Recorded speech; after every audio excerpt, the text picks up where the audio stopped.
আসসালামু আলাইকুম। আশা করি সবাই ভালো আছেন। বাজারে এখন যে সমস্যাটা তীব্র আকার ধারণ করেছে সেটা হলো বোতলজাত গ্যাসের সমস্যা, বা এটা এখন পাওয়া যাচ্ছে না। এটা সাধারণতভাবে গত মাসের শেষের দিকে আহ, বেড়েছে। এটা 1200-1300 টাকা থেকে শুরু করে আস্তে আস্তে এখন পর্যন্ত 2000 টাকার গড়ে ছুঁয়ে গেছে। কিন্তু এখন কি হয়েছে, এখন 2000 টাকা দিয়েও কিন্তু মানুষজন গ্যাস পাচ্ছে না।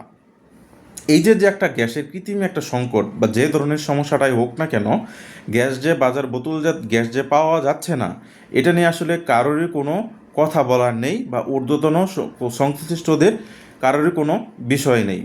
সামনে নির্বাচন রয়েছে, সামনে রোজা রয়েছে, বা বিভিন্ন সমস্যার ভিতর দিয়ে যাচ্ছে, বা যাবে।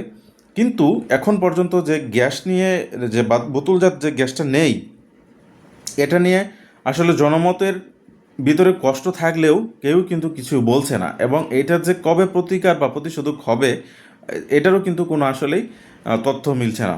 এই যে যে গ্যাসটা যে রয়েছে, গ্যাস কোথায় গেল, বা হুট করে দাম বাড়ার কারণ কি, বা কৃত্রিম সংকট বা কি হয়েছে, এগুলো আসলে ধোঁয়াশা না রেখে আমাদের জনমতে আসলে এটা বলে দেওয়া উচিত, এবং কবে নাগাদ কমতে পারে মনিটরিং সেল দ্বারা এটা আসলে তদারকি করা উচিত বলে আমি মনে করি। সবাই ভালো থাকবেন এবং সুস্থ থাকবেন। সালাম আলাইকুম।